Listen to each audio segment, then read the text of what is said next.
అమ్మా, ఈ రోజు నా జీవితంలో చాలా పెద్ద రోజు.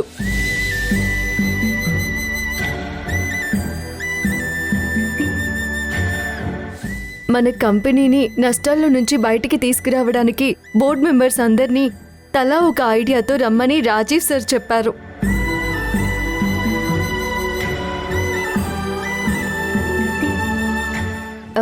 నా పరిధిలో నేను ఒకటి ఆలోచించాను.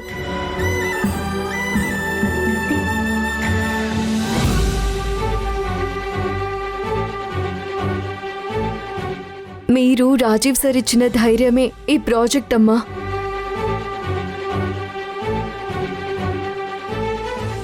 ఎక్కడో చదివానమ్మా, ప్రయత్నంలో లోపం లేకపోతే ఫలితంలో నిరాశ ఉండదు అని.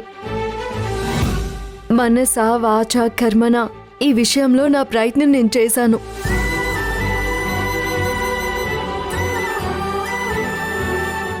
నాకు ఊహ తెలిసినప్పటి నుంచి ఆ తేయాకు తోటల్లోనే పెరిగాను. మా జీవితాలు మొత్తం పీపీ గ్రూప్ ఆఫ్ కంపెనీ పెట్టిన భిక్ష.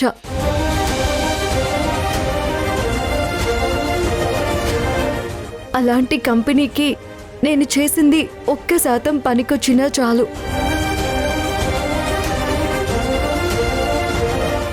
పైన మా నాన్న ఆత్మ శాంతిస్తుంది. ఈ కంపెనీ రుణం తీర్చుకునే అవకాశం రావాలని నన్ను ఆశీర్వదించండమ్మా.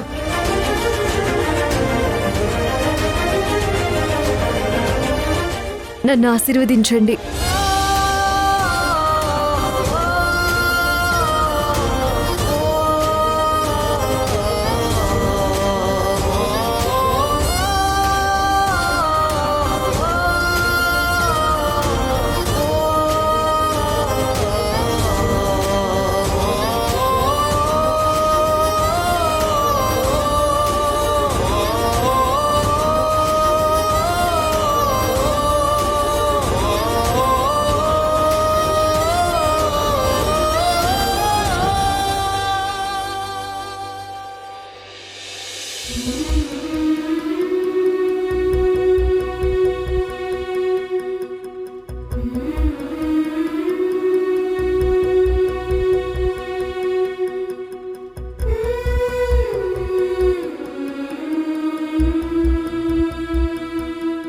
వెళ్ళొస్తానమ్మా.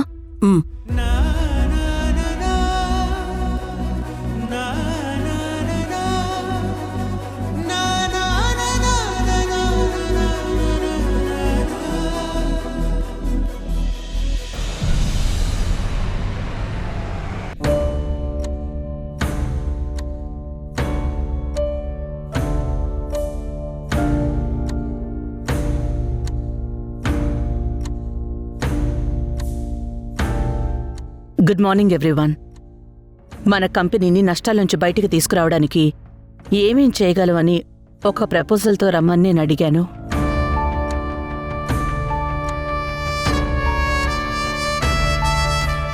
మీ సజెషన్స్ విందామని వెయిట్ చేస్తున్నాను.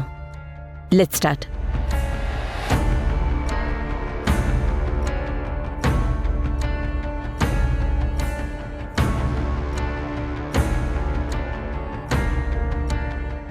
నేను నా పాయింట్కే స్టిక్ అవుతున్నానమ్మా.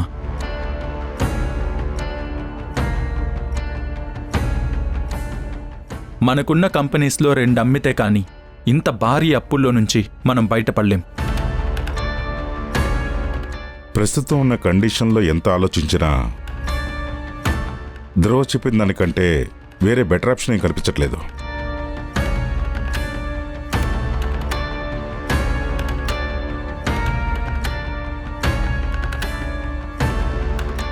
వీళ్ళిద్దరిలో ఎవరి ప్రపోజల్ బెస్ట్గా అనిపిస్తోంది?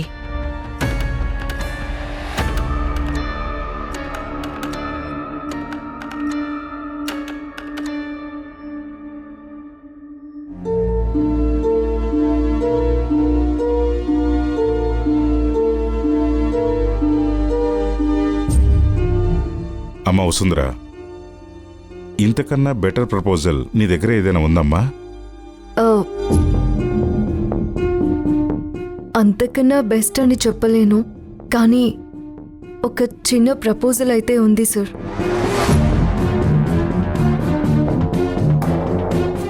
Very good. ఉన్న కంపెనీని అమ్ముకోవటం ఎప్పుడు లాస్ట్ ఆప్షన్ మనది. నీ ఐడియా ఏంటో చెప్పమ్మా.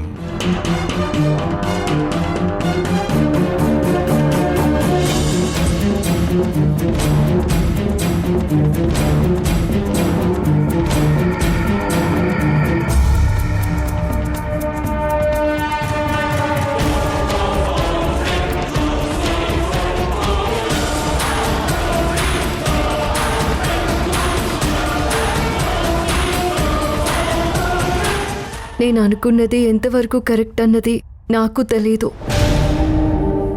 నాకు దీని గురించి పెద్దగా అవగాహన కూడా లేదు. అది ఆల్రెడీ మాకు తెలుసు. అందరి టైం వేస్ట్ చేయకుండా నీ సో కాల్డ్ ప్రపోజల్ ఏంటో చెప్పు.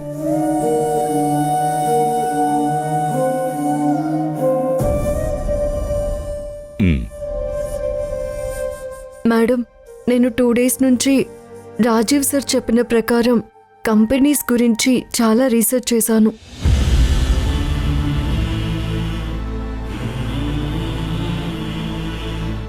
నష్టాల్లో ఉన్న కంపెనీస్కి లోన్స్ ఎక్కువ రావు, కానీ ఇన్వెస్టర్ల నమ్మకం ఉంటే మనం బయట పడగలమన్న ఒకే ఒక మార్గం షేర్స్.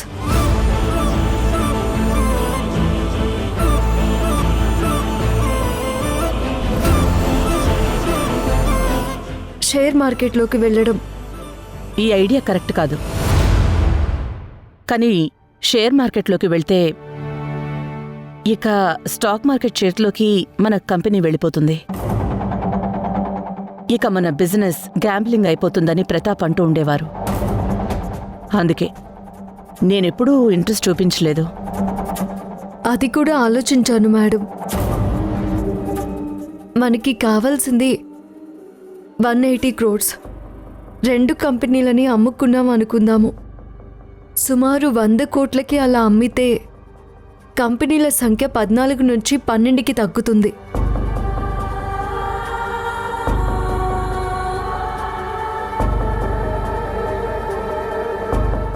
అదే ఈ 2 కంపెనీలలోనూ మనం 25% షేర్స్ మాత్రమే అమ్మితే, అది కూడా share value minimum amount 50 rupees పెడితే దానికి మార్కెట్లో మినిమం 300 crores వస్తుంది.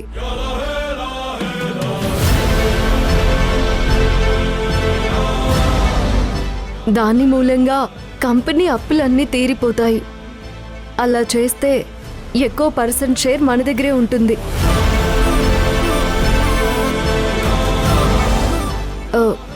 ఇంకా 2 కంపెనీలు పెట్టే డబ్బు కూడా వస్తుంది. చా, ఇది కూడా గూగుల్ చాట్ జీపీటీ చెప్పిందా? నీలాగే దానికి కూడా లాజిక్స్తో పని లేదేమో. అసలు మన కంపెనీకి ప్రెజెంట్ ఉన్న రెప్యుటేషన్కి షేర్స్లో పెడితే ఎవరు కొంటారు? అన్నింటిలో లాజిక్స్ ఉండవు సార్. కొన్నిసార్లు మ్యాజిక్ మనమే చేయాలి. నువ్వు షేర్ల గురించి ఇన్ఫర్మేషన్ల కన్నా సినిమాలే ఎక్కువ బాగా చూస్తావేమో. రాత్రికి రాత్రి అద్భుతాలు జరిగేది అక్కడే. ధ్రువ, నువ్వాగు. నువ్వు చెప్పు. ఈ రోజుల్లో సోషల్ మీడియాలో ఏది చెప్తే అదే నిజం అనుకొని ఫాలో అయ్యేవాళ్ళు చాలామంది ఉన్నారు.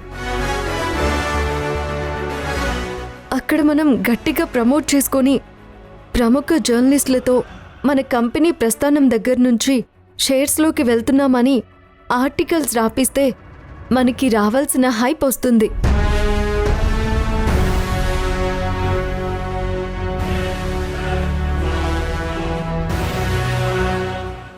అవసరమైతే స్టాక్ ఎక్స్చేంజ్ బ్రోకర్స్కి మనం షేర్ ఇస్తే వాళ్ళు మన కంపెనీ షేర్స్ని బాగా ప్రమోట్ చేస్తారు.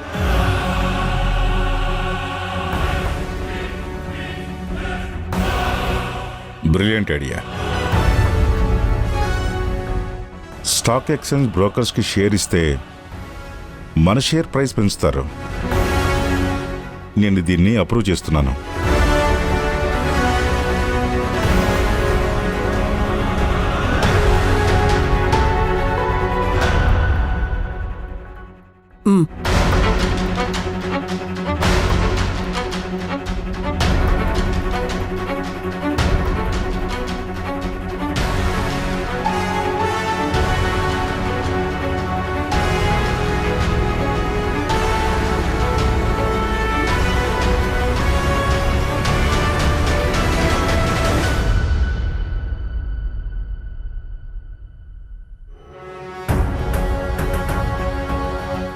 మల్లిక,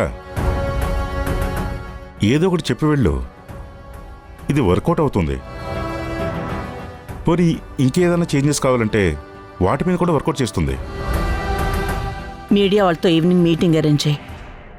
ఈ ప్రపోజల్ని అనౌన్స్ చేద్దాం.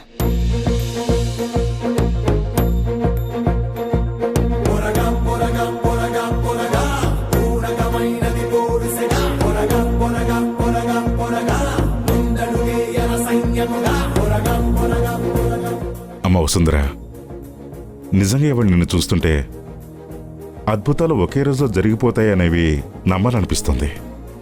ఇందులో నా గొప్పతనం ఏమీ లేదు నాన్న. మీరు చెప్పిందే శ్రద్ధగా ఫాలో అయ్యాను. మీరే నా గురువు. ఈ గురువునే మించిన శిష్యురాలు అయిపోయావు కదా. అంతే కదా నందిత?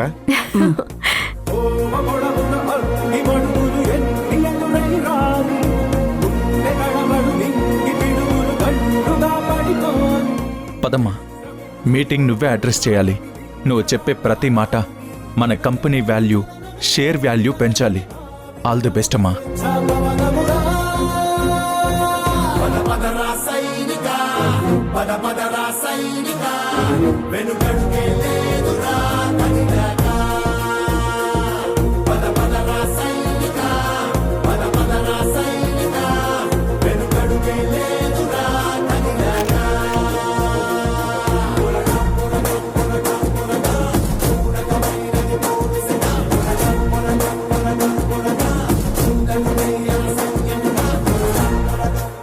సార్, వసుంధర మేడం చేత మాట్లాడించండి సార్.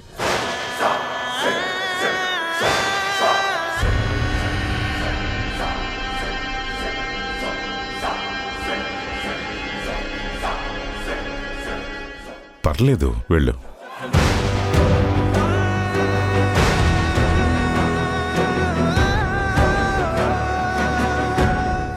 మాట్లాడండి మ్యామ్.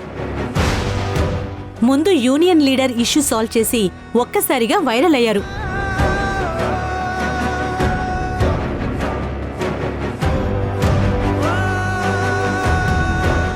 ఈరోజు షేర్స్లోకి రావటం, మీరు వచ్చాక పీపీ కంపెనీలో ఒక కొత్త ఉత్సాహం వచ్చినట్లుంది. మాట్లాడండి ప్లీజ్. నాన్న, ఇదేంటి? ఇప్పుడు నువ్వు వెళ్ళటం కూడా అవసరం అమ్మా. వెళ్ళు. ఈ పీపీ గ్రూప్లో నీకు భాగం ఉందని అందరికీ తెలియాలి. ఈ ప్రపోజల్ నీదే. కంపెనీ షేర్ మార్కెట్లోకి వెళ్ళటానికి నువ్వు మాట్లాడే మాటలే ఇంపార్టెంట్. జాగ్రత్తగా ఆచితూచి మాట్లాడు.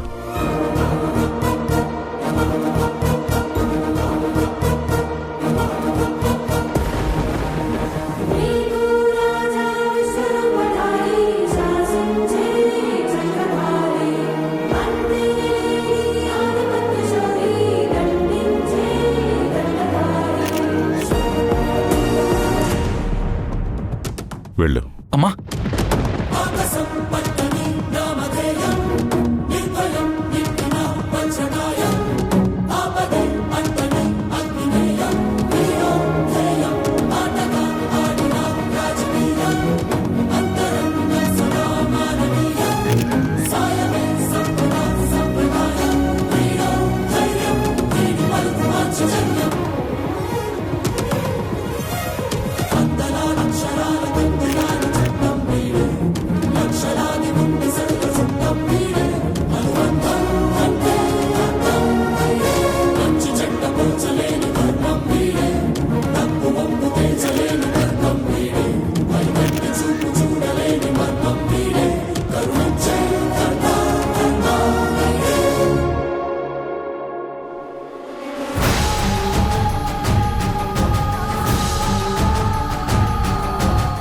ఇదంతా నా సొంత నిర్ణయం కాదండి.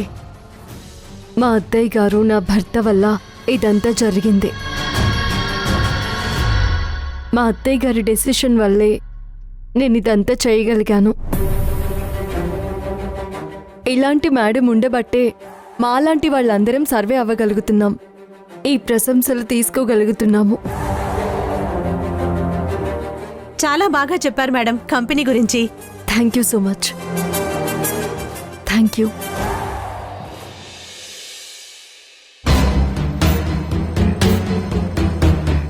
తన కోడలు వసుంధర తను బోర్డ్ ఆఫ్ డైరెక్టర్స్ లో ఒకరిగా నియమితులైన అతి తక్కువ సమయంలో ఈ విజయాన్ని అందుకోవడం చాలా ప్రశంసనీయతగ్గ విషయం.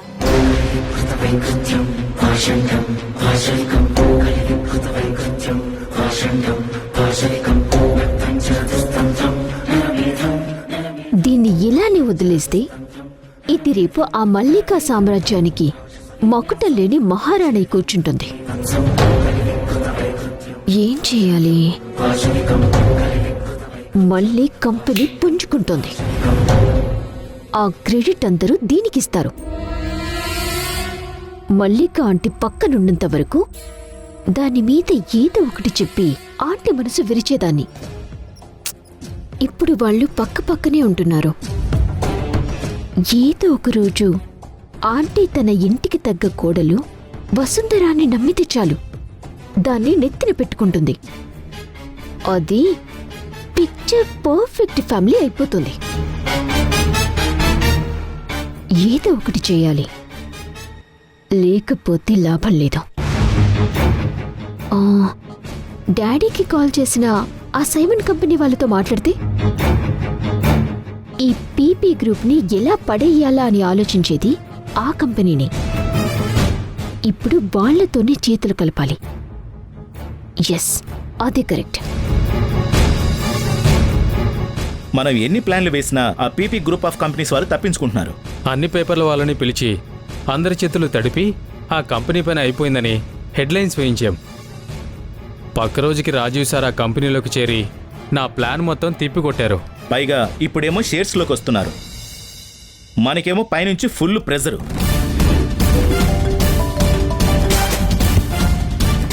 Hello hello, Simon company GM Venkat గారని మాట్లాడేది? అవును, మీరెవరు? నా పేరు గ్రీష్మ.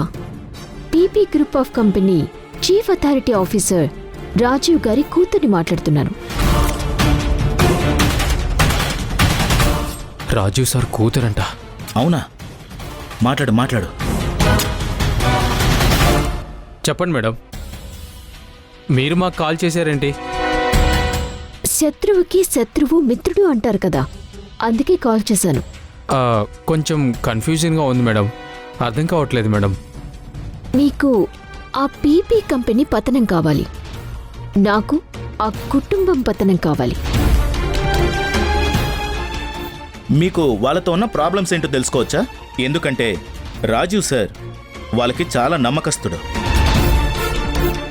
లాయల్గా ఉండాలని ఆయన అనుకుంటున్నారు, లగ్జరీగా బతకాలని నేననుకుంటున్నాను. కానీ మిమ్మల్ని మేమెలా నమ్మేది? ప్రొఫెషనల్గా మీరు వాళ్ళని ఏమీ చేయలేరని మీకు ఏ పాటికి అర్థమై ఉంటుంది. కానీ వాళ్ళని పర్సనల్గా టార్గెట్ చేస్తే ఆ ఇంపాక్ట్ ప్రొఫెషనల్ లైఫ్ మీద, కంపెనీ రెప్యుటేషన్ మీద పడుతుంది కదా. అవును మేడం. వాళ్ళ పర్సనల్ ఇన్ఫర్మేషన్ మీకు అప్డేట్ చేస్తాను. అండ్ ప్రొఫెషనల్ ఐడియాస్ నాన్న ఫైల్స్ ఇంటికి తీసుకుని వస్తారు. మీకు యూజ్ అయ్యేది ఏమైనా ఉంటే నేను మీకు ఫార్వర్డ్ చేస్తాను. Thank you madam. Me thanks కోసం కాల్ చేయలేదు. ఇది నా ఫోన్పే నెంబర్ కూడా. మనీ ట్రాన్స్ఫర్ చేయండి. నేను కూడా మిమ్మల్ని నమ్మాలి కదా. ఇన్ఫర్మేషన్ తెలుసుకున్నాక హ్యాండ్ ఇస్తే మాకు మీ హెల్ప్ చాలా అవసరం. ఇప్పుడే ట్రాన్స్ఫర్ చేస్తాం.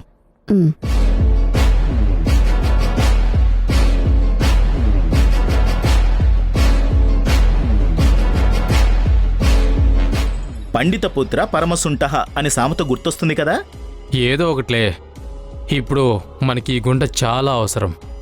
కొంత అమౌంట్ కొడదాం.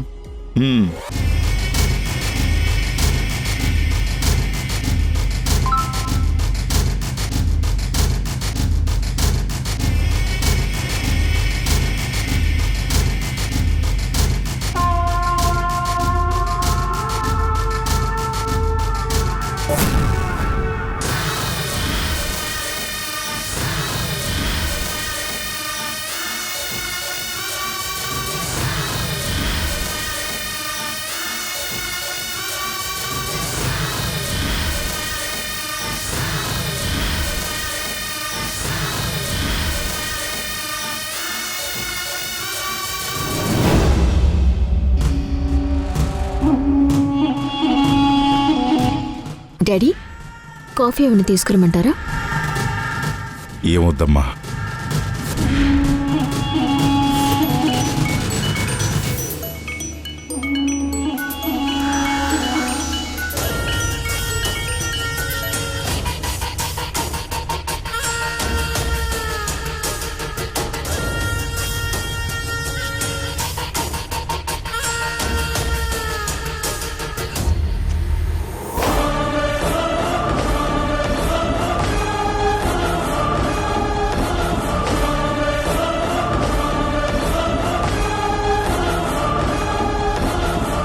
తన జీవితంలో నీకు తెలిసిన రహస్యాలు కొన్ని మాత్రమే ధ్రువ. ఇవి చూడు.